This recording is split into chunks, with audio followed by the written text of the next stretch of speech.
Thank you very much, folks. Thank you. Thank you very much, and good evening. How are you? All right? Good. Well, we'd like to carry on now with a song which we recorded not very long ago. The song's called All My Loving. Close your eyes and I can see tomorrow I'll miss you. Remember I'll always be true. And then while I'm away, I'll ride home every day, and I'll send all my loving to you. I'll pretend that I'm kissing the lips I'm missing, and hope that my dreams will come true. And then while I'm away, I'll ride home every day, and I'll send all my loving to you. All my loving I will send to you. All my loving, darling, I'll be true.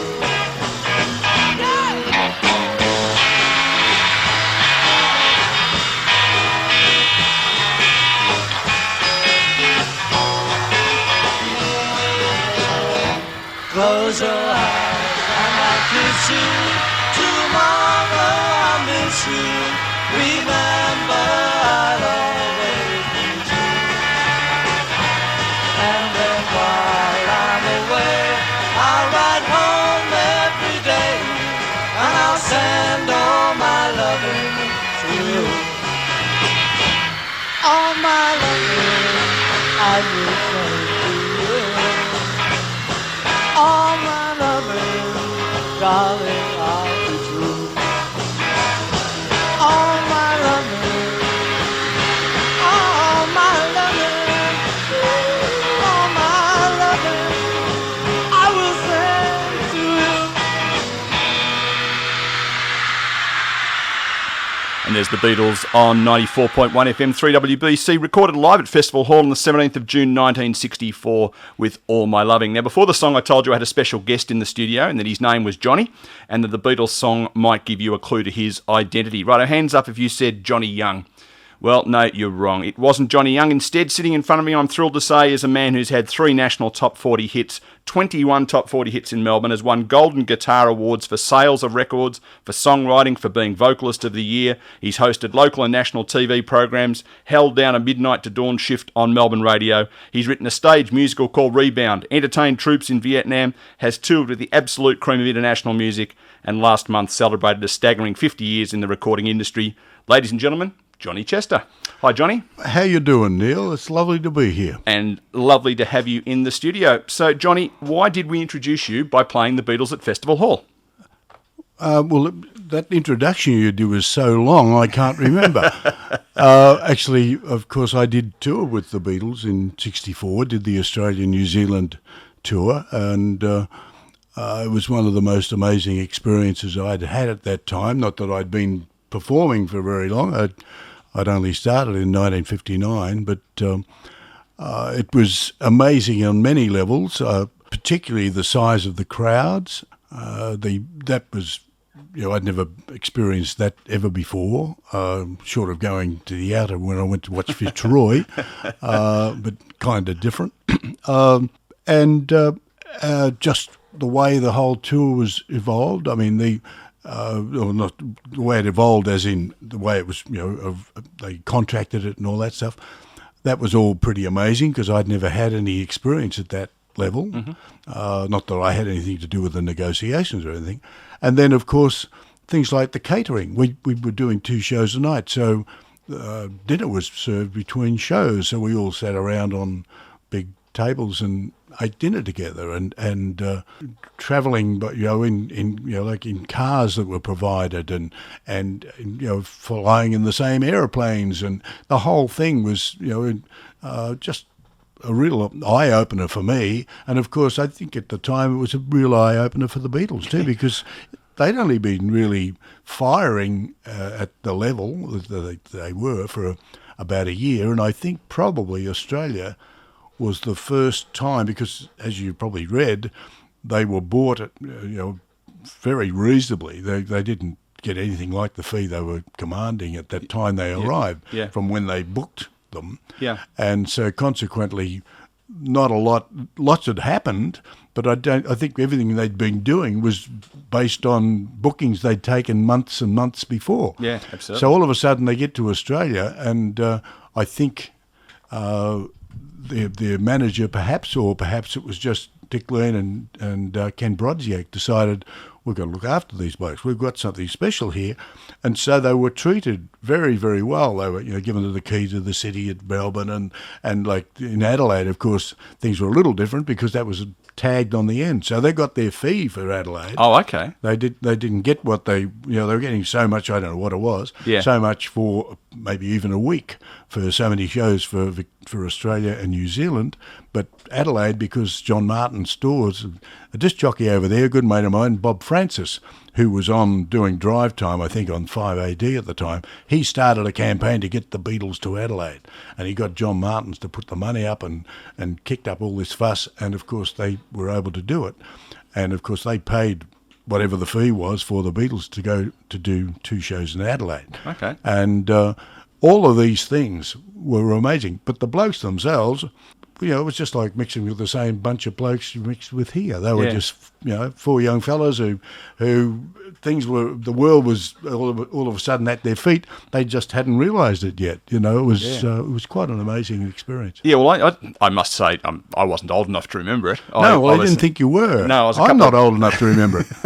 or too old to or something. Yeah, but I was 2 at the time, and apparently had the chicken pox. So my brother and my parents. Well, there's no way we would have let you in. So I wasn't allowed to go to town. Yeah, exactly. But we're going to hear some audio of you playing at Festival Hall on the 17th of June in 1964. Then we'll come back and we'll have a bit more of a chat. My in-studio guest is Mr. Johnny Chester. You're listening to Radio Gaga on 94.1 FM, 3WBC. If you like my humour, please remember the name is Alan Field. If you didn't like it, my name's Brian Henderson. And we say hello now to an old friend of yours and a new friend of mine. Ladies and gentlemen, a Victoria welcome to Victoria boy, Mr. Johnny Chester.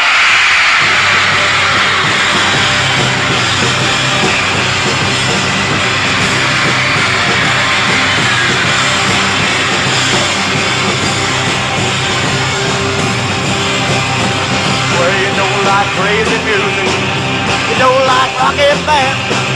You just wanna go to a movie show, sit there holding hands. You're so sweet.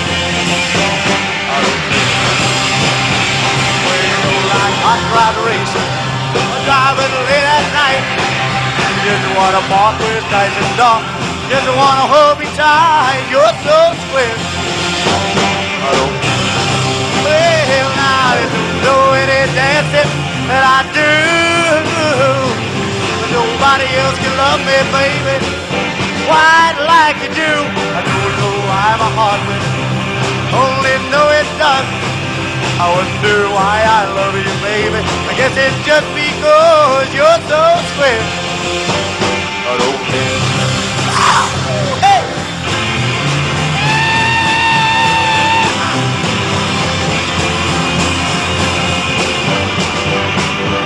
Well, I don't know why my heart will, I only know it does. I wonder why I love you, baby. I guess it's just because you're so sweet. I don't care. Hey, you're so sweet. I don't care. Well, you're so sweet. Baby, I don't care.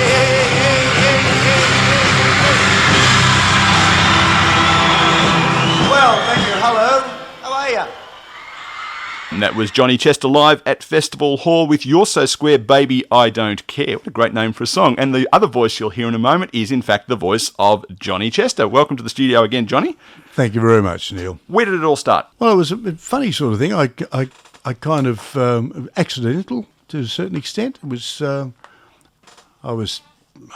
well, I guess I've always liked singing around the house, sort of thing. Not for any reason. I wasn't particularly musical, although I used to play drums in the school band, but they're pretty hard to sing to, especially in the school band when everybody's playing march music. But I wanted to learn drums, and Mum said, "Well, I know me nerves, I can't." She was picturing, and I was too, having this great big drum kit in the lounge room, and nobody could move, and getting drowned out all the time. Didn't want that. She said, "What about the accordion?" That went over like Led Zeppelin. So anyway, so we settled on a guitar might be a good idea. So an uncle of mine gave me a guitar, which was quite a nice guitar. I wish I still had it. And I swapped that to the kid over next door for a pair of footy boots because I love footy. I always thought I was going to be a footballer, play for Fitzroy. Well, we just found that out during the break that we're both dyed-in-the-wool Fitzroy now Brisbane supporters, which is very good. Excellent. Well, even more welcome now. Yeah. And then I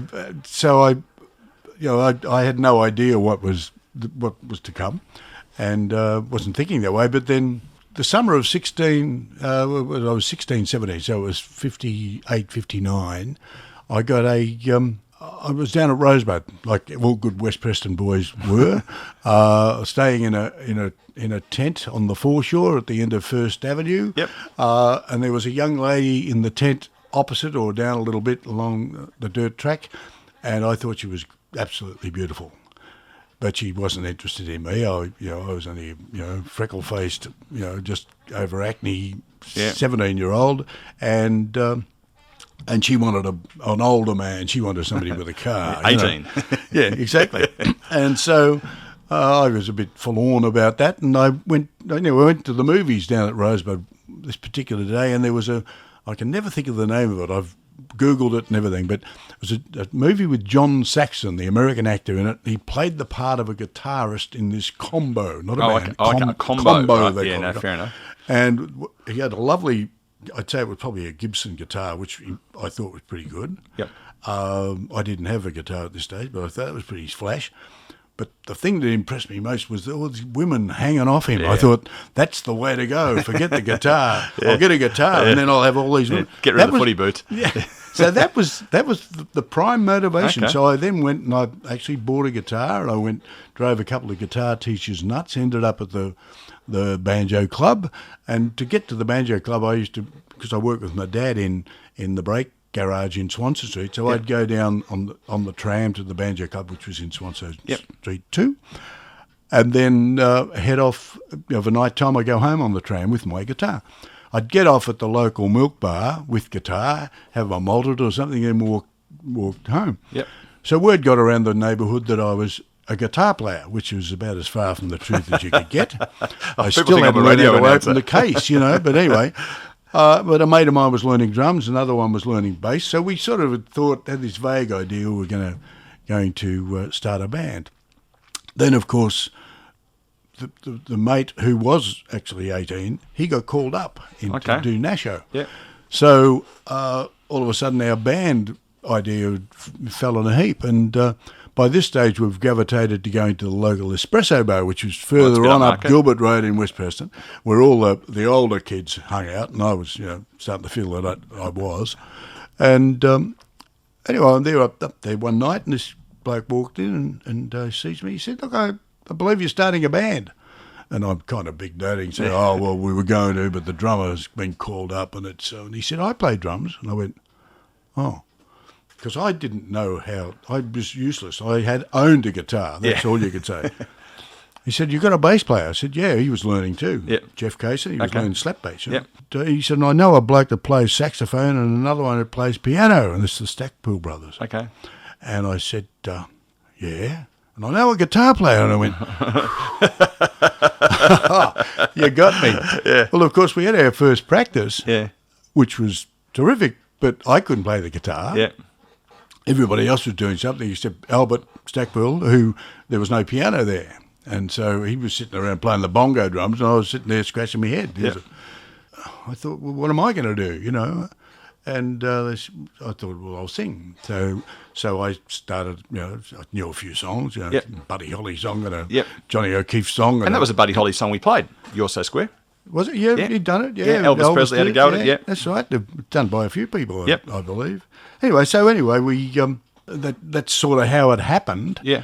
And then while we were talking, that's right. The next, I said, well, we've got to get somewhere with a piano. So I said, well, where we go to youth club, the St Cecilia's Parish Hall in West Preston. Yep. They've got a piano, and I'm sure I know, because I used to go to youth club there. Yeah. I'm sure Mr. Hutchins, who was the hallkeeper, would rent it to us of a Saturday afternoon. Yep. So I found out, and it was going to cost us $2 each. So that was $1 or something for the hire for the afternoon. So we did that. We all put in our $2, and we got there and had our practice. And of course, Saturday afternoon after the footy season, it was sort of probably October. Yep. I guess it would have been probably early October. So the swimming pool wasn't open. Cricket season sort of started, but so the blokes were playing, but the girls were wandering around. So all of a sudden, Liz, my girlfriend at the time, now my wife and long-suffering wife of nearly 50 years, and some of our other friends came along and danced to us playing the 8 songs we knew. So we played the 8 songs and we'd play them again. And anyway, after then the next week we'd had another rehearsal, and more kids turned up. And I foolishly said to the guys, I reckon if we ran this of a Saturday night and advertised it, we probably could make this work. And they all turned around and said, well, why don't you? So I became a dance promoter as well as a singer. Yeah. Well, when I say that, I became a dance promoter who didn't know what he was doing, as well as a singer who didn't know what he was doing. Excellent. But that's how it kind of happened. Yep. And of course, because our timing, it's all about timing, isn't it? Yeah, absolutely. Because our timing was so good, in the sense that we were providing something that a lot of kids couldn't have access to. The rock and roll dances were considered far too rough, but ours was in a church hall. Yeah. Even though it wasn't a church dance, it was right in the middle of the suburb, Yep. In a quiet part of West Preston. Mums and dads could drop the kids off, come past, pick them up, take them home. Everything was happy. Mum was on, my mum was selling the tickets. Dad was on the door, so there was a bit of parental aspect to it, and it worked. And in fact, it got too big, and that's how it kind of happened. Wow! And so you ultimately ended up recording your first song, which I heard a comedian talk about this song and say that it goes over a treat at the convention of prosthesis manufacturers. The hokey pokey, put your left hand in and your right hand out.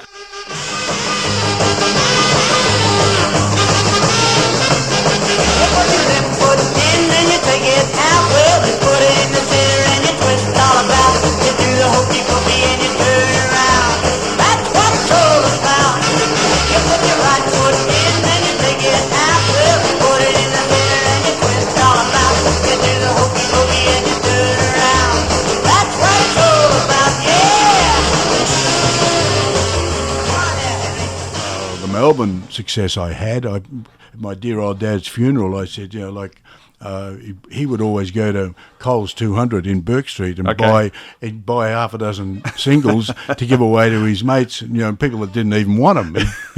He'd do that.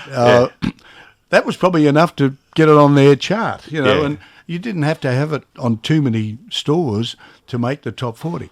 But it did sell quite well, and more top 40 hits than I've had, Johnny. But it was sort of at a time when, especially in Melbourne, with Melbourne Records, they hadn't really caught on. We couldn't get anything played in Sydney. Yeah. Hobart was pretty good. I think I've had as many chart records, probably had more chart records in Hobart than anywhere else. Yeah. They played right through the country thing as well. Yeah. Whereas in Melbourne, they kind of dropped off. After the mid-70s until I did Rebecca, which bobbed up, and then sort of that was it. Yeah. Things changed, which is fair enough. I had a pretty good run. I'm not complaining.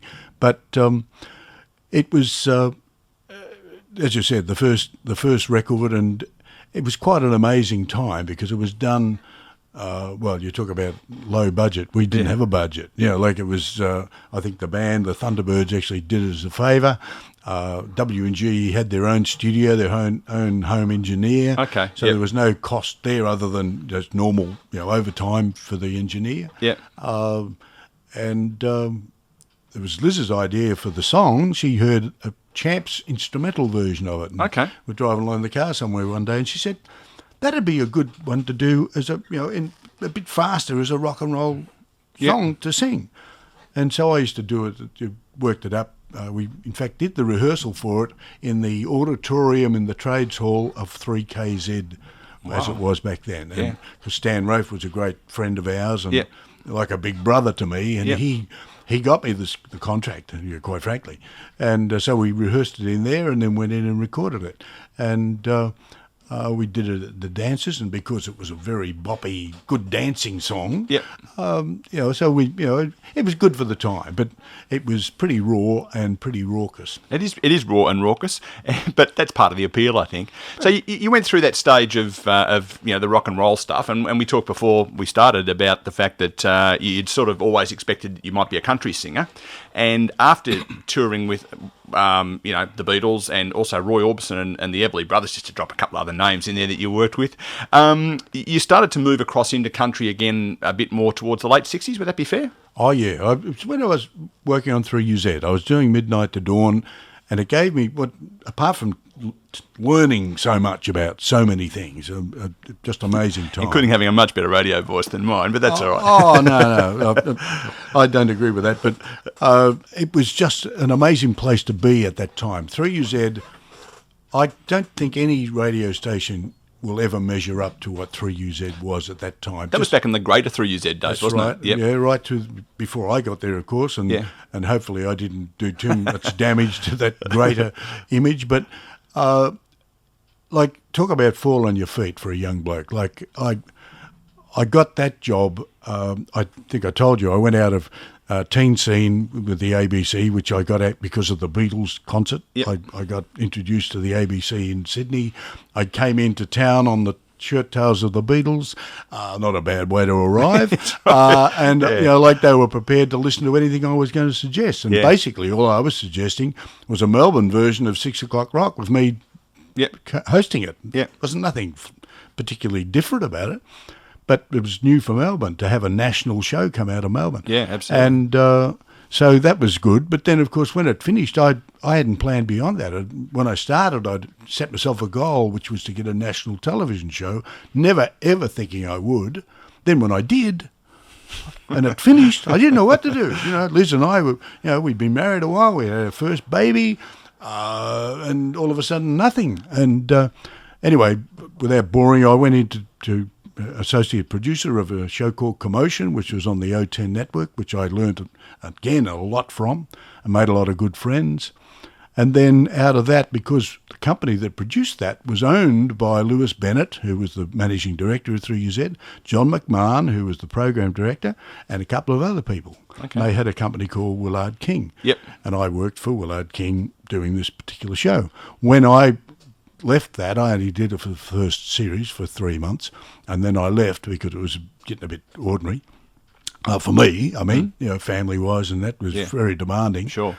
And I went back to radio school because Stan Rofe had always said to me right early in the piece, learn to speak a little better on stage because this is all part of you doing a show. You've got to learn to express yourself better than you can. So I used to go to Lee Murray Radio School. And then when this thing finished, I decided I got a drum kit and I put a band together, and I was playing drums and singing with a band called the Johnny Chester Four, which had Albert Stackpool playing piano. Yep. And we never recorded or anything together as such, but we were playing around, gigs around Melbourne and the country. And at the same time, I was going 5 days a week to radio school. And one day I was up at 3UZ where I'd established a pretty good situation because of Commotion, because I'd go up there to get songs that the kids used to mime and all that. Yep. And John McMahon came out of his office and, John, what are you doing these days? I said, Mr. McMahon, I'm going to radio school. I'm hoping one day to get a job in radio because I love radio, which I always have. Yep. He said, Jeff Warden's going on holidays. He's our Midnight to Dawn announcer, as you know. He's going away for 3 weeks. Would you like to do a fill-in job for him? And I said, sounds wonderful. So absolutely. That was going to be 3 nights a week. Paul Connick was doing the others, and so that was what was going to happen. So I stepped up and started, and Dick Hemming and the guys showed me how to do it. Stan was there at the time, so I had plenty of mates there.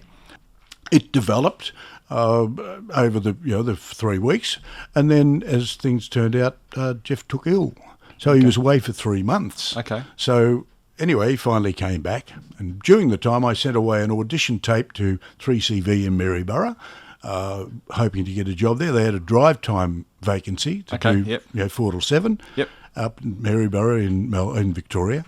So my plan was I was going to drive up and back every day, which is not a bad 100 mile either way. But I thought, well, there's one way to get my foot in the door.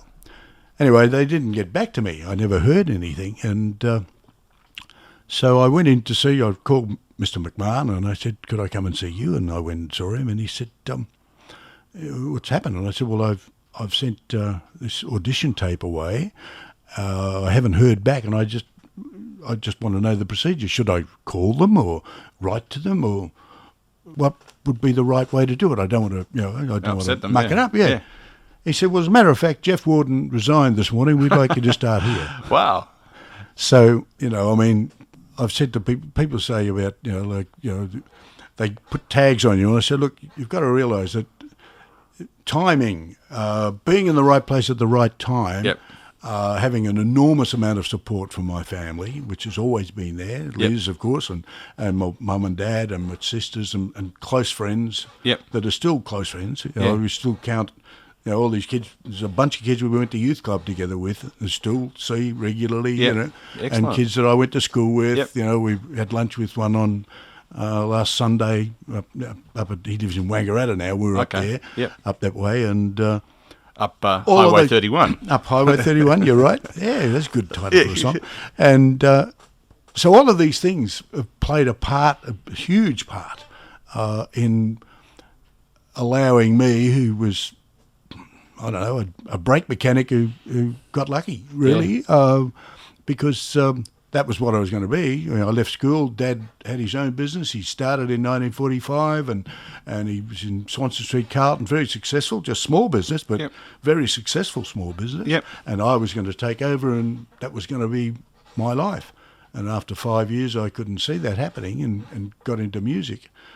But he never stopped supporting me, never stopped being there for me, as Mum did, of course. And all of those things have been vital to keeping this rough head in the business, I guess, basically. Yeah, well, it's amazing when you hear that sort of stuff, because you're possibly the 6th, 7th person I've had come in for one of these kind of conversations, and the one consistency that comes through is family had aspirations for you, but they supported you nevertheless. And here you are now, and it's just very much a common theme. Yeah. So in the late 60s, you signed with a bloke called Ron Tudor, and went to Fable, and Fable, it's sort of a bit of a fable in its own right, isn't it? It's become a really important aspect of Australian music, and at that time you ran into Jigsaw as well. I did. Tell us a bit about what it was like to be part of the Fable family. Well, I think the best thing, Tude, of course, was with W&G, and so we'd had a long friendship at that stage. And after working for W&G and then for Astor, he went to Astor and did similar sort of, wore about 4 hats with them as well. And then decided he'd have a crack on his own. And so, because Tude's always been this is one of the reasons it was so successful. Ron's gives 110% of himself. He's no longer involved in the business, but he's, I still see him. Okay. Went to his 85th birthday party a couple of years ago. Yeah, well, he's but he looks the same. He's very, he's in good nick. But the good thing was he believed, anybody he signed, he believed in. He didn't sign on a whim. He had to believe in the people. And then you got 110% support from him in all shapes and sizes, and he trusted you. I was producing all my own stuff, and one particular instance comes to mind where he found a song. He used to get a lot of stuff from Europe and get English lyrics done to them and things like that. Things that have been a hit over there in Italy and Sweden or wherever. bring them back, or they would do English lyrics, and he'd send them over. And he said to me, I've got this song called Every Day, Every Night, and it's been number one in England, in Italy, or wherever, and I'd like you to do it, and we can get it, Anyway, so that's what we did. We got Jigsaw in to do the basic track, and then Jeff Hales, I think it probably was, did the strings and brass. It was quite a big production. Yep. And it was a real typical sort of thing, But it was a very hooky little song. So we had it all set, and I was to do my vocal. I came to him one day, I said, Ron, he was the one that encouraged me to write, right from the start, back at W&G. He said, you can write better stuff than this. And that's what started me writing. But he said to me, so we had this song set, and I went to him and said, mate, I've got a song that I believe in 110%, and I would rather do that than Every Day, Every Night. And it was ready to go. He was hot for it, and it had proven itself overseas. He said, okay. So I went in and I recorded the song, got Jigsaw to put a vocal, and Dennis Tucker, I think, did the vocal on Every Day, Every Night. Mm-hmm. So that was, that was going to come out, I think, only as an album track, as it turned out. Yeah. And I said to him, here's this song I'd like you to bring out. And that was The World's Greatest Mum. Okay. So he said, right, we'll get it out for Mother's Day. And I said, no. And he went, what do you mean? Because it was about April, that I'd finished it. I said, if you bring it out now, I said, they'll play it up to Mother's Day and then they'll drop it like a hot spud. Yep. It's become a novelty. He said, you reckon? I said, yeah. I said, we've got Request Radio at the minute, and I think if you dropped it out 2 weeks after Mother's Day, then you'll find they'll all say, why don't you bring it out for Mother's Day? But they'll play it anyway because of Request Radio. You'll get it going. I said, Jimmy Hannon, because I was working in programming at UZ at this time, so I used to see what was going on. So I had a pretty good idea of what was working to the public. Yeah, that's what happened. He trusted me, and it came out 2 weeks after Mother's Day, and I don't think it got to number one in Melbourne. It got to number one. Oh, it might have. I don't know. It got to number one in Did Melbourne. It? Oh, there you go. I don't know. I can't remember. But it.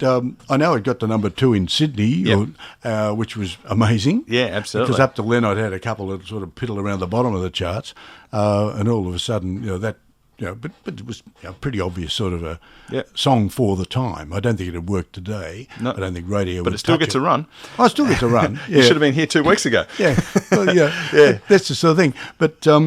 So that was good, and then just an extension of that, and his trust, which just emphasises just what just the sort of bloke he was.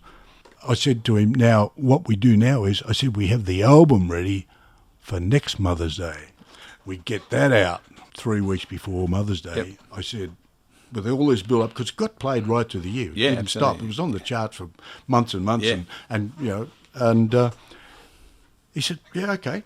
So he trusted me, and that's what we did. So out it came, and the single went very well, and so we had the album all ready to go, and there was a strike at the record plant, and we got it out 2 weeks after Mother's Day. So the best laid plans. Absolutely. But he trusted me, and he always did, and it was wonderful to work in those circumstances. 3UZ was the same. Like you'd be put into the studio, there wasn't a playlist telling you what you had to play, when you had to play it, what you had to say, the things like today on commercial radio. Yeah. You were given a box that had the top 40 and 80 predictions. Okay. 80 that could make it. Yeah. So you had this 120 45s in a box that got carted from studio to studio. I had because I did Mid-Dawn, I had a key to the library to pick out the gold records, that I wanted to play, the oldies, the album tracks if I wanted to play them. And you were supposed to, it was your job to know what your listener would enjoy. Yeah. It wasn't somebody telling you what they would enjoy. It was something like so many of the network stations now, they've got a bloke who lives who knows where, making those decisions. Somebody who knows where, you play this song in this order, and it could have no relevance to that market. But that doesn't matter because that's the best and most economical way to do it. And that's where community radio wins hands down, doesn't it? It does. Well, that's right. And the listeners, radiogaga.org.au, you can go to my website and they put requests through all the time, and we've got a couple coming up later in the show for people. So it's just so different, isn't it, these days? And it's a shame, really, because very clinical. I think the listener is dipping out. Yeah, absolutely. I look at the people that have grown up with me, and in Melbourne we're fortunate we have Magic 1278 who play, but they only play gold stuff. They don't play. Rarely do they play anything new. Yeah. And this new album I've done, I don't expect that they'll play any of it, but it's aimed to At that those market. people. Yeah, and sure. And there'll be some advertising with them to tell those people that it's available, but it won't be played as a normal, which is fair enough. That's their format. Oh, we'll see what we can do here and putting a couple of promos out for you as well. We're going to hear a couple of songs, and we're going to hear the one that you spoke about, World's Greatest Mum, and we're going to follow that up with probably my favourite song of yours. And I don't know why. It's in some respects now such a daggy song where, I was quite for many years the king of daggy songs. But a song called Gwen, I mean, it's so 1968 or 71 or whenever it was, isn't it? And it's a song called Gwen, Congratulations. So we're going to hear World's Greatest Mum first, then we're going to go into Gwen, Congratulations. You're listening to 94.1 FM, 3WBC, Radio Gaga with my very special guest, Johnny Chester.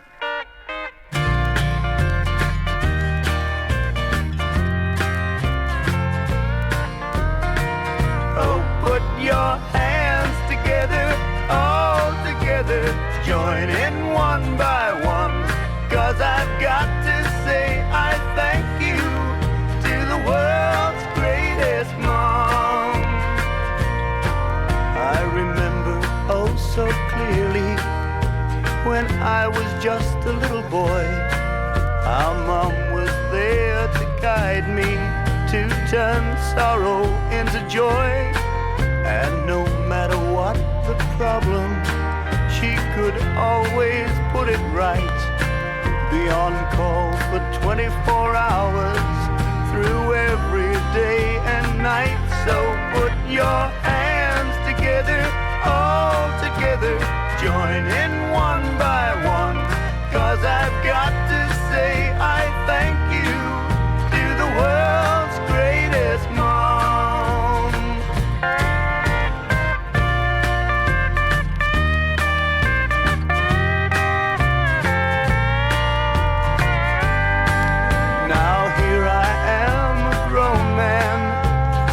Children of my own, we'll build a life together so they'll never be alone, and they'll have their mom to guide them like their nana did for me, to help them help each other. Oh, what a family it will be. So put your hands together, all together, join in one by one, 'cause I've got to say I thank you to the world's greatest mom. Oh, put your hands together, all together, join in one by one, 'cause I've got to say I thank you to the world's greatest mom. G'day, this is Johnny Chester and you're listening to Radio Gaga on 94.1 FM 3WBC.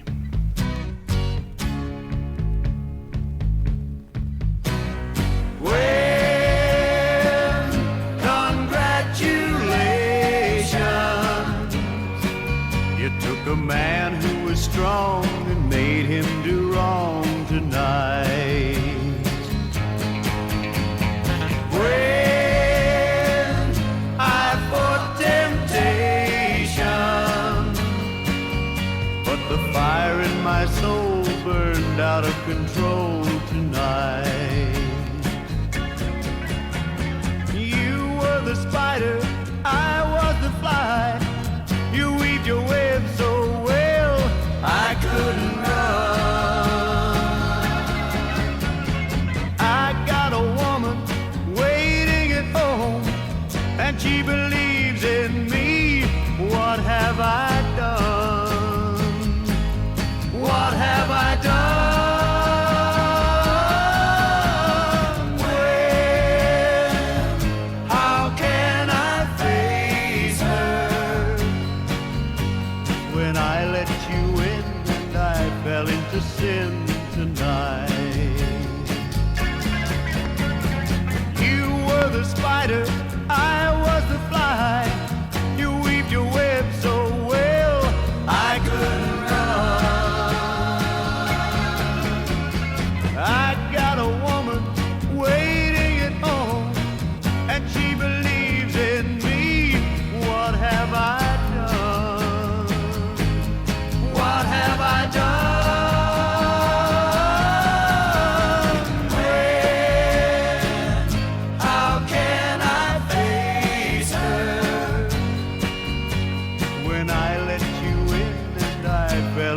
Sin tonight.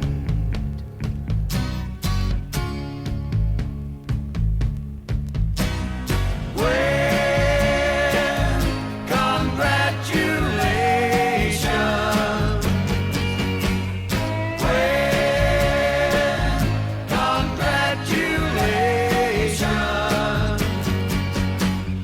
Well, congratulations.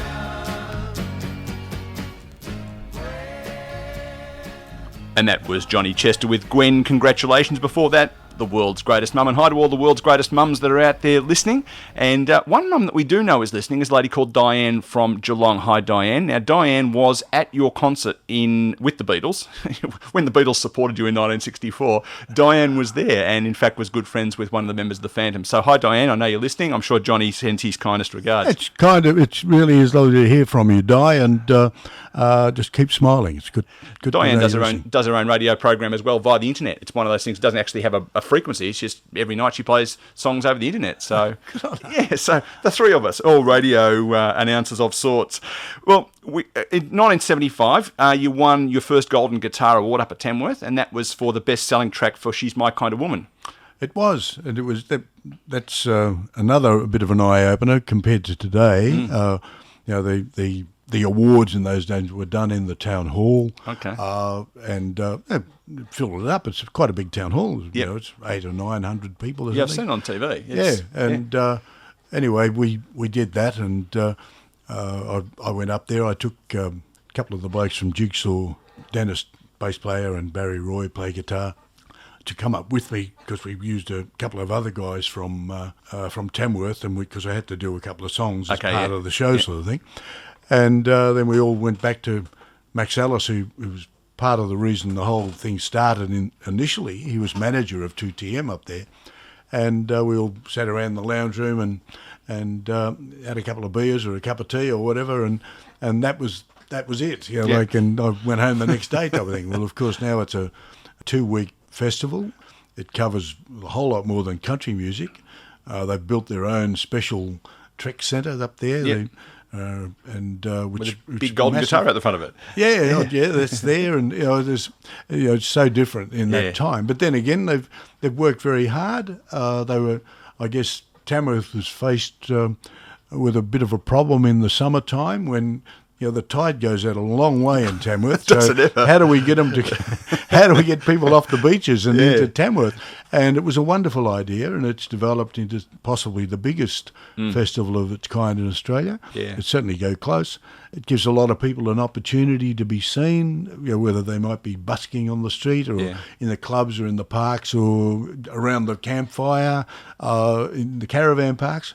It can be a lot of fun. I think the only thing that I don't find as enjoyable these days is the fact that they've, like so many people in country music, they're catering more for the contemporary side rather than, I guess I'm almost traditional now. Yeah. Well, certainly more in an American traditional sense, not a bush ballad sense. And I get this complaint from quite a lot of people regulars going up there saying, there's not really much for us to see, as in going to a club or whatever. Yep. They cater for a lot younger audience, which is pretty typical around the world. I think they take the American line, but you can't tell people enough in Australia that we are Australians.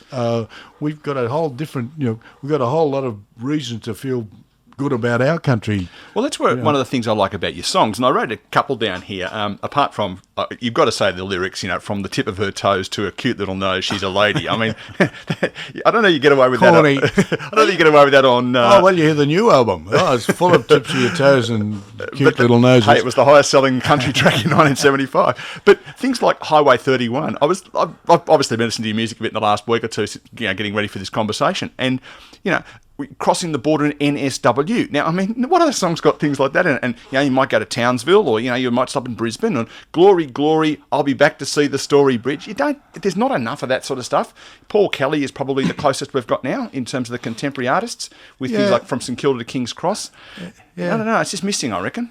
I think what it was, when I wrote Highway 31, I remember I had Gundagai in the lyric, what is in the lyric, and a mate of mine said, "You can't put Gundagai in a song." I said, "Why not?" He said, "It sounds strange." Yeah. I said, "But there's more." They said, at the time there was a song, which was the reason I wrote it. I said, the song called By the Time I Get to Phoenix is currently on the air, getting exactly an awful lot of the song play. There's an awful lot more people going to drive through Gundagai than are going to drive through Phoenix. And he went, "Oh, yeah." But that was the reaction, and which is pretty typical. We just weren't used to hearing it. Now people are. I mean, we travel far more than we used to. Yeah, I suppose. Yeah. I don't know if there's anything on the new album. I just can't think off the top. That it is the opening song talks about having a night off down in Melbourne. Okay. Yeah. It's a trucky song. Yeah. And he says, I got a night off down in Melbourne, so you know what that means. Yeah. He's going to meet up with his girl and go out on the town sort of thing. There's a couple of references like that, but there's a bunch of other songs that I've written. I've got a song called "The Streets of Ballarat." This isn't on the song on the album. But this will be on the next one, or maybe the one after. Yeah. Let's keep on recording. About a bloke who went to Ballarat when he was, he was a young man, and he's now my age. Yep. Been Which married is and all this sort of mid to late 40s, folks. Yeah. That'll do. But I think we're much more used to it. John Williamson, of course. Yeah, he's helped a bit. Slim always did. Yeah. They just don't get played on the radio once again. Yeah. All that much. And it's a bit of a shame because I get the argument. People don't want to hear new music, but if they don't hear it, how do you know they don't want to hear it? Absolutely. You can't play them a 3-second grab over the phone. And what do you think of that? And they go, or whatever they do. I believe that people that have grown up, the fortunate ones that grew up as I did through the 60s and 70s, 80s, etc., when music was, I've got to say it was a whole lot better. Yeah, I believe. Not in every case. I'm not saying in every case, but there's still some great music comes out today. But there's a lot of stuff that would be regarded as new music, and I know the people that they're playing these to wouldn't like them. It wouldn't matter where it was on the chart. It's just not appealing. But there's so much stuff that gets missed, and it's mostly independents that are doing it. Yeah. Once again, you get with the majors, and I read an article today about people in America who would much prefer to be with a major because you get the clout and you get the money behind you and all that stuff. You also get the debt when you find the darn thing doesn't work and you've spent $300,000 on the thing. I'm just an independent with my own little label, and I do it all. I literally do it all, except for the artwork, which I've a company called AdWorks down in Rosebud who do my covers for me, with CD covers, and the manufacturing, of course. Yeah. But then, I sit there sticking the labels on and putting the stamps on and put them in the padded post bags and do all that myself to the radio and all that. And I have a distributor who takes it gets it to the shops. Yep. And I know what I'm doing, and when I say I know what I'm doing, I know what's being done. You're in control of the game, aren't you? Yeah, exactly. Yeah. Whereas you get with the majors and you're one of a million, and they need to have, Paul Kelly, you mentioned, has been very successful and quite deservedly. He's a fine performer and a fine writer. And he does get some play on the FM stations because he does cater for a different market to me, I would think. Oh, absolutely. But it's interesting. He's only ever had, I think, 3 national top 40 hits. and yet he's again like you only ever had 3 national according to my red book. Yeah, that's right. And yet you've obviously got a profile that's based on stuff outside of that, which I guess is testament to your ability, if nothing else. Well, I must admit, I question whether that's true. I have no idea. I haven't done a live show other than, I haven't done a paid gig for probably 5 years. Yep. The only things I've done in that period have been benefit shows and fundraisers and things like that for the bushfires. And I did a little run a couple of years ago when Cyclone Larry wiped out Innisfail up in far north Queensland, and I had a mate up there on the radio, and I said, look, I'd like to do something. What can I do?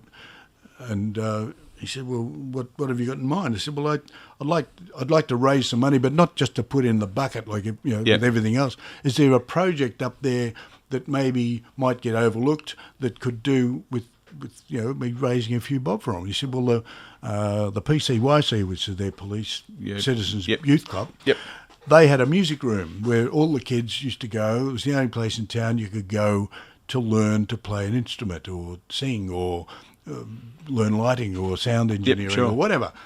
And he said the room was blown to bits in the cyclone. He said they're working towards getting another one. And I said, all right, see what I can do. So I spoke to our local RSL club and I said, look, I'd like to do a run of RSL clubs between here and Innisfail, and we'll call it the Road to Innisfail, and I'll give you 7 weeks, and I'll do 5 shows a week, Monday to Friday, lunchtime shows. Could you organise the RSL clubs for me? And all I need is, I said, if they'd provide me with overnight accommodation and some petrol, and maybe a meal, and we'll charge $10 a head, all of which will go to we'll open a special fund. I won't touch it. It'll go straight there. I'll take some CDs to sell. It'll pay for the weekends because I won't be working, so I've got to have to pay accommodation, etc., etc. And asked them if they'd advertise the fact that I'll be there. So that was the plan, and it had to be done in like 2 weeks or 3 weeks' time. We had to get it organised and go in 3 weeks to make it happen. Well, of course, it just wasn't as easy as that. I ended up, I think I did 9 shows. Out of those, I think probably only 3 actually advertised that I was going to be there at all. One said, we put it on the PA. Oh, good. What did he say, Frank? Who's coming? Johnny who? What was that? Just the sting, all that sort of stuff, and glasses and everything else. Anyway, excellent. So that was in Bendigo. I got there and there was booked. I said, you got any bookings? He said, well, we've got 10. Oh, good. And this was the day before. So my daughter, who was amongst all these other things she does, she got on the blower and she organised an interview on the ABC radio for the morning, because the commercial radio up there is networked. The local paper came around that afternoon, did a photo for the next day, and I did the local community station at 1 o'clock that day. With the news for some reason didn't come through, and a mate of mine was on there. He said, "Sit down, we'll talk about it." So that's what happened, and we ended up with 60 people. Oh, great! Now, had we done 2 weeks of worth of advertising, we might have had a couple of hundred. As it was, we sent them $10,000. Oh, wow! And they got it within weeks because they got a deal. They got a bit of a grant from the government, and so they had it. And they flew me and Liz up there to thank us and all. I said, "What are you doing that for?" The reason I did was so you save money. Absolutely. No, but anyway, we came to an arrangement. So we went up there and they presented me with this lovely sort of plaque with photos of it and all this sort of stuff. And that was good. I mean, even though it wasn't. We did 9 shows instead of the 35. I only got as far as Wagga, and there was holes even there, trying to find. But and that's very satisfying. But I haven't, gone out. I get asked to do things, but I haven't done anything in a live function. So I don't know. I honestly don't know whether I could pull the skin off a rice custard, quite frankly. We're going to hear something from new album, but I do have to ask you this question. I did some research, so I can't waste the research. You've performed with the Beatles, the Everly Brothers, Roy Orbison, Roger Miller, Charlie Pride, Tammy Wynette, Kenny Rogers, Johnny Cash, Freddie Fender, Tom Jones, the Bellamy Brothers. Who would be your favourite out of all those in terms of to tour with? There you go. There's a good question for you. To tour with? Yeah. I mean, not so much in music, but who'd you have the most fun with? Well, amongst them, you mentioned Freddie, who was a terrific bloke. I really liked Freddie. But he had a fellow with him named Augie Meyer. The name Augie Meyer probably means nothing to you, but there was a group called the Texas Tornadoes that was formed with Freddie, Augie Meyer, and Doug Sam, who was with a 60s band called the Sir Douglas Quintet. I've heard of them. And I think Augie was a member of that band too. Okay. And Augie was just a delightful bloke. Freddie, of course, he wasn't drinking because he wasn't well, and so he didn't drink. He didn't go out anywhere. He had a special diet and all this sort of stuff. But we went out to dinner with Augie. We got to know him because there was a bit more socialising done. Yep. Got to know him a bit better. Roger Miller was another wonderful person. He had trailers for sale or rent, as I recall. Yeah, that's right. Yeah. He was a very nice bloke, and we had, once again, because we travelled together, and of course Tammy Wynette was another delightful lady.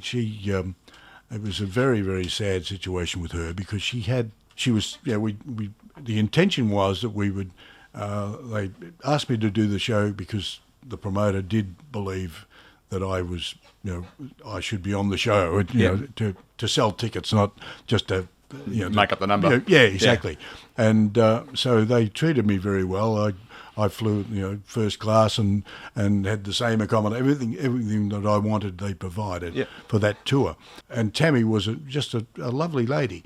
And we went out and we did 27 shows. We probably could have done 50. Like, the interest was enormous. Yeah. It really was enormous. But she was very sick. Yeah. So, we got to Mackay. I went out, I did the first half as the plan of 2 shows that night we were to do. Got out to do the first half, came off stage after, and they all went really well, the shows for us. Came off stage, I better get on and do a couple more. Tammy's been taken to hospital. So I went out, and you tell people we'll give them their money back. Yeah. So I went out and did a couple more songs and then explained the situation, and everybody got their money back. We stayed in Mackay for 5 days waiting while she got well enough to travel. Yep. And this just went on. And of course, once the word got out she was cook, ticket sales just dropped off. And it was a sad thing, but she was a sweetheart.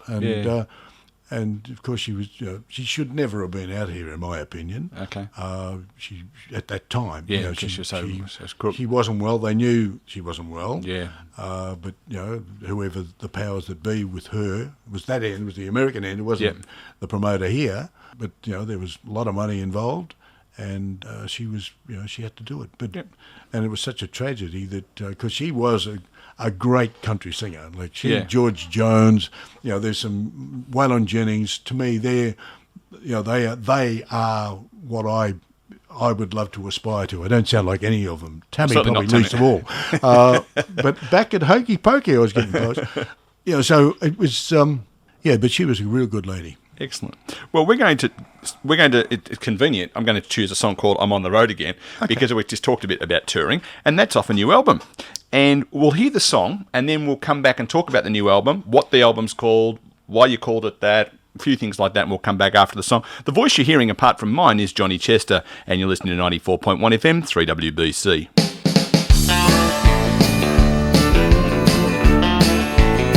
I'm on the road again. Gotta travel like a rocket with a load again. The boss is gonna love me if I get her in by 10.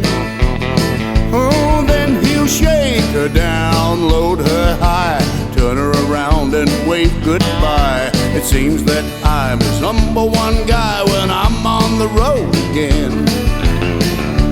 I've been pushing this old diesel around for 15 years, worn out all her tires and crunched her gears. The other fellas tell me that I ought to trade her in,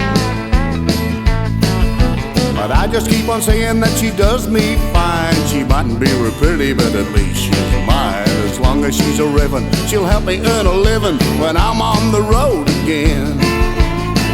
I'm on the road again. Gotta travel like a rocket with a load again. The boss is gonna love me if I get her in by 10. And he'll shake her down, load her high, turn her around and wave goodbye. It seems that I'm his number one guy when I'm on the road again.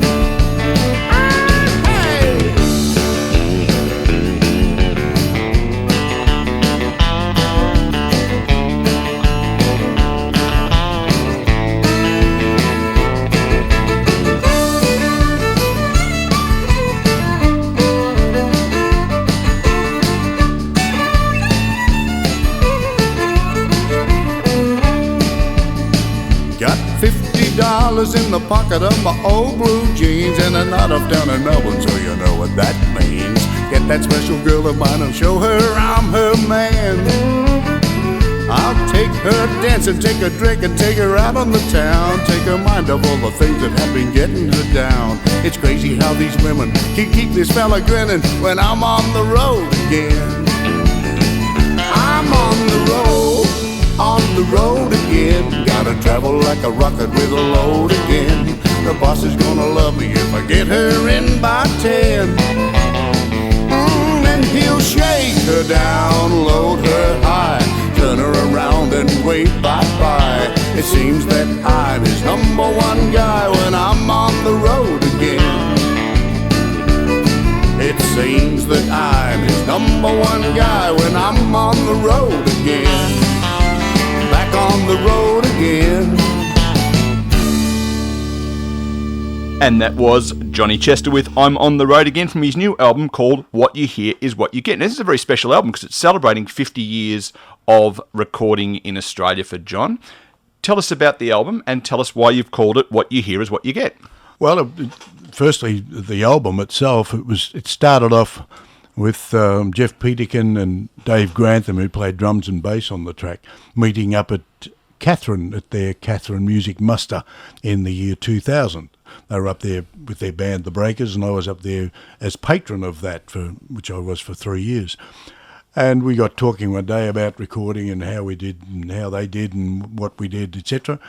And Jeff mentioned that he'd done an album with his band and he'd recorded it with his own equipment. And I said, well, we got talking about songs. I said, I've got a bunch of songs. I'd love to get them on tape. And he said, well, why don't you come out and we'll see what we can do. So anyway, that's how it started. It was just nothing, no project. It was just, I had some songs we should, and I'm on the Road Again was one of the original ones from that session. A song, I might add, that I'd written originally in about 1975. It'd been sitting in the cupboard a while. Anyway, you can smell the dust actually on the CD. And so anyway, we got that. We started on it, and it just developed. And then we brought Mick Hamilton in to play some lead guitar, and a fiddle player named Michael Lawson, or violinist, I should say. He's a wonderful muser, to play some fiddle on that same track. Yep. And we sort of developed those ones. Then we came and did a couple more, basic tracks, and so it went. And we just sort of developed it to the point that was 10 years and 4 months ago. Don't rush it. 10 years and 5 months ago. Don't rush it. Well, that's about it, but it was never, as I said, we didn't have a project until I got a distributor to take care of my back catalogue, which is, now quite a lot of it now available. It's also quite a lot of my older things on iTunes and Big Pond Music and for download. Yep. I don't think necessarily my demographics interested in. You'd be surprised. Yeah, but they're there anyway. Yeah, absolutely. And just Google Johnny Chester or whatever iTunes and stick my name in and you'll find them. I did that the other night and found some songs there. Yeah, well, there's a couple of albums on there aren't available at retail, just on iTunes and Big Pond Music. Anyway, so that was how it sort of came about, and we just kept adding songs and working on them, and a couple of them we did again because they weren't quite doing what I wanted them to do. And then, so it came about that we did it all the time with live musicians. It's real music. It's, there's no machines and stuff. And while we had the benefit of today's technology, it was mainly the heart and soul of everybody involved that made it work to what I consider it to be. And everybody has their favourites. Mine's generally the next one, if you know what I mean. Yes, But yes. this is definitely, I believe, the best bunch of songs I've ever recorded all together on one album.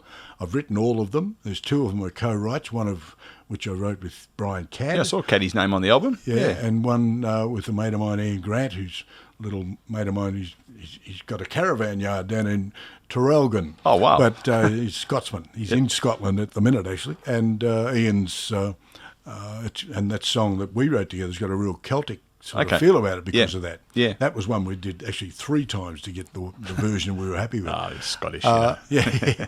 So there was a lot of time, a lot of heart and soul went into it. If it doesn't succeed in a commercial sense, I'll be disappointed. But I really mean that I've never been happier with a finished product than like a complete album, because we didn't cut any corners. We just kept on. If it wasn't right, we'd go back and do a bit more or change it. And Jeff put in far more hours than he ever charged me for. Like he'd that's sit there and he'd better. say, "Oh, look, I reckon the drums in that just a little bit," which is unusual for a drummer to say he turned the drums down. It's Absolutely. generally the other way. I said, "Do you realise you're a drummer? Do you hear what you just said?" But we become real good mates over 10 years, which tends to happen when you spend so much time. Sure, yeah. And Frida, his wife, and his kids are probably sick and tired of seeing him because we do it at his home. Okay. Some of the tracks have been done in various other places, Yep. the basic tracks, but all the overdubs and the vocals in the main have been done in his little, basically his spare bedroom. Yeah, okay. The guitar amp in the dunny because it's a good echo and all this, this stuff, and but it's all real. Yeah. And I really must say I'm delighted about it. And it's all real, hence the name. What you hear is what you get. Exactly. In fact, there's 2 or 3 reasons for that. The musical reason is, one of them is, as we just spoke of. And also, some years ago, I got a very kind review from somebody about something. And the chap said about me as a performer, what you see is what you get. Yeah. And I took it as a compliment. I hope that's what he meant, or she meant, or whoever it was. But anyway, and I thought it's a popular line. Yeah. So I thought I'll just change it a bit and make it what you hear is what you get. So that was 2 of the reasons. The third reason was a very commercial one. I wear hearing aids. Right. A couple of years ago, I was dragged kicking and screaming to get my ears, my hearing tested, and it was. I knew it wasn't good. Yeah. The fact that you repeat everything 4 times is a bit of a hint. Yeah. I went in and I got some hearing aids made by a company called Siemens, who make all sorts of things, but they make phones. All sorts of things. they do. Yeah, amazing what they make. Anyway, but they make really good hearing aids, and I was always of the opinion, and I guess so many people are, that hearing aids are great big things like a cauliflower sticking in your ear, and I guess there's a bit of I don't know what the word, envy. No, envy's not the word. A bit of Vanity. Vanity's the word. Very good. That's the word I'm looking for. Involved because who wants to walk around with cauliflowers in their absolutely. ear? Yeah. Well, Apart from the odd rugby I guess player. there are some people, but you know what I mean. Yeah. Me, I'd rather not. Yeah. And when I saw these things, because you can't see them, they're amazing. I'm surprised you've got them. I can't see them from here. Yeah, exactly. And it's so I was thinking to myself, this is the commercial part of me here. Okay. I thought, now, and I've had a lot of friends say, oh, no, they didn't want to wear it because they had the same feeling. And I thought, well, maybe somebody that's got a bit of a public profile admitting that they wear hearing aids, that you can't see them, and they do make a hell of a difference. Yep. I mean, they make an amazing... I don't think I've asked you to repeat yourself twice today. No. But you know what I'm getting at? Yeah, It's absolutely. true. Yep. And so I've convinced quite a few mates of mine now. I said, go and get your ears tested. Yep. Now, you're on a pension, Yep. so it's not going to cost you, they're not cheap if you go one off the street to buy them, but you're on a pension, you can get them. So go and get them. And they've come out and gone, wow. Or I'd be at a dinner or something, and a couple of weeks ago we were at dinner with a mate, and he was saying, how he has trouble. And I said, "Hey," took it out and stuck it in his ear. He's going, "That's stop! Shh, don't talk." Like he was hearing things he hadn't. I when I put mine in, I hopped in the car and I went, I think, "What the hell's that?" And it was the blinker. Oh, okay. I hadn't heard the blinker for years. Wow. Yeah. Just so many things. So I thought I'll approach Siemens. Yeah. So in December, I wrote to the managing director and explained what I was doing, where I was coming from.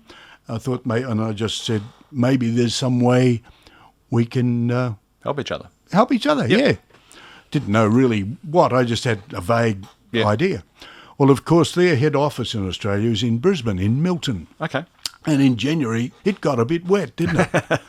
It Yes. got very wet. Yes. And so, If it's in Milton, it would have. and Milton was, like, It's right on the right where Suncorp Stadium is. Yeah. So I thought, poor buggers. The last thing they're going to be thinking about is doing anything with me. Mm.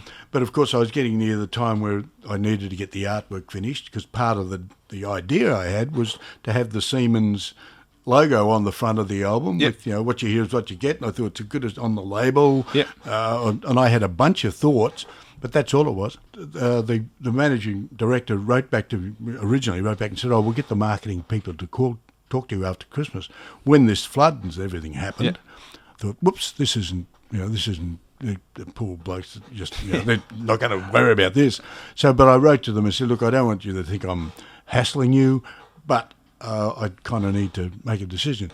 The marketing lady called me. I wasn't expecting to hear from them. I thought they're going to be paddling around up to their knees, and and she rang, and I wasn't prepared for it. I blew it, truthfully. Okay.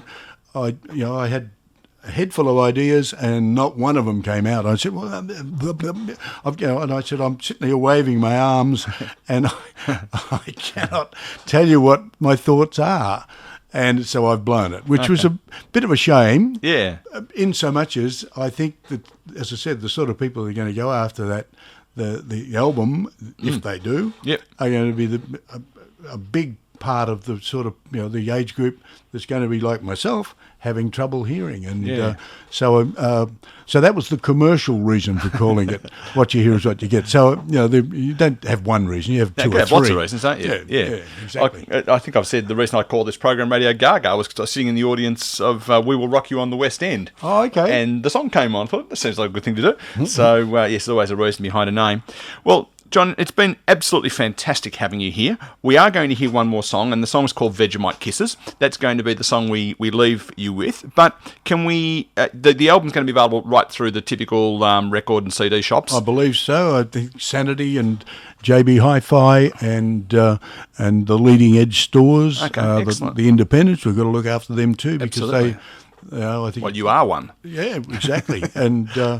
but from what I gather from our distributor, that they've shown quite a bit of support for it. I guess it's one of those things we're probably more so than ever because of the download side of things. Yep. The retailer, and this won't be available on download. It'll be only available retail, and the reason for that is just what I said: is to give the retailer a chance to. Maybe eventually, but certainly not for quite a long while. And the reason for that is to give the retailer a chance to hopefully make a buck, because it's very tough out there for them. And so many of them, like you see Borders, well, they say a bookshop, but Borders also sold records as well. CDs and stuff. And you hear about, like in America, the Tower, the Tower Records, which was a massive, it was like a Sanity type thing in operation. They went gone over there, and so many of them have, and so I figured, well, not going to help much, but if I can help a little bit. Well, it's a philosophical statement, if nothing else. Yeah. So it is available in all those places you said. Has been since the 2nd of May. I must confess to having not got there yet, but you very kindly brought in a couple of tracks for us to play today, and I will be out buying my copy very, very soon. I knew you would. Do yourself a favour. There you go. That's the Molly moment. So get out there and have a look at the album. It's called What You Hear Is What You Get. Johnny, it's been absolutely fantastic having you here. Your website, not surprisingly, is johnnychester.com. There's no .au on the end of it. No, we couldn't afford the AU. No, we actually, went for absolutely. the cheaper version. Absolutely. It is actually half the price to get it, interestingly enough. But it's been fantastic having you here. We're going to hear Vegemite Kisses. Thanks for coming in and seeing us, and all the best with the new album. Thank you very much, Neil. Thanks, John.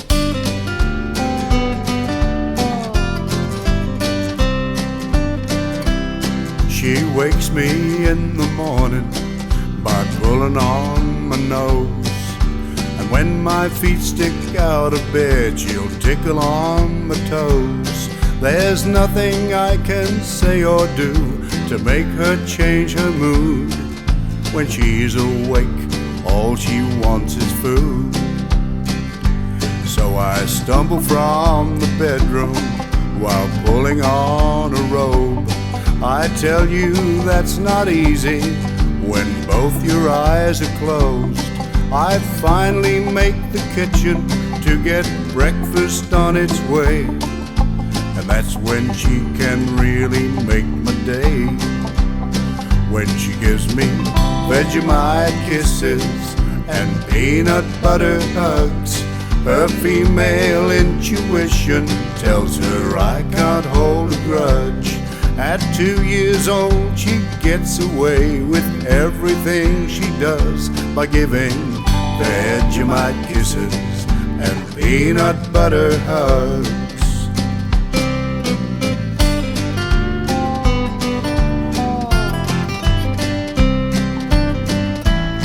Whenever she is eating, she has to have some space. You don't need to see the menu, it's written on her face. Her sticky little fingers, she runs through her hair. But I can tell you I don't really care. When she gives me Vegemite kisses and peanut butter hugs, her female intuition tells her I can't hold a grudge. At 2 years old, she gets away with everything she does by giving Vegemite kisses and peanut butter hugs. She gives me Vegemite kisses and peanut butter hugs.